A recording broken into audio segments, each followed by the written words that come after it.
A study by the National Banking Association ABI found that loans to Italian families and companies dropped by record amounts in January. The value of total loans amounted to almost 1.5 billion euros, suffering a 2.5% drop compared to the December value. According to the ABI study, this decline was largely due to the continuing recession in Italy.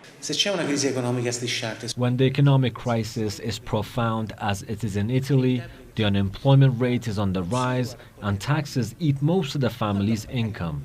Inevitably, banks don't issue as many loans as they used to, and more people can't afford to pay back the loan. However, banks should have less strict criteria for loan approval. Banks are not exactly at the peak of their popularity in Italy these days. In recent times, several Italian financial institutions have been embroiled in mismanagement scandals that have led to an endless series of investigations and many prominent arrests.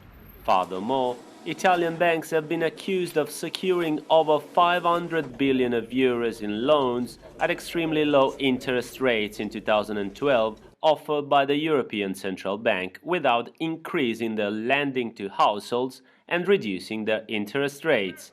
Instead, they bought Italian government bonds. Some time ago, I asked for a loan, but banks have such strict guidelines for loan approval that I had to give up. Loan interest rates are at 5–6%, the highest rate in Europe. We are out of the market. The Banking Association ABI also warned of the increasing amounts of the so-called dead loans in the financial system, which reached over 64 billion euros at the end of 2012. These bad loans are seen as yet another outcome of the continuing poor economic climate in Italy. Come I mutui che furono dati i subprime negli Stati Uniti. These loans are very similar to the subprime loans that ruined the housing industry in the U.S. Many Italian banks were keen to issue irresponsible high-risk loans. Monthly installments often represented far more than the recommended 30% of monthly income. ABI researchers are expecting Italy's economy to contract even more than it previously forecast.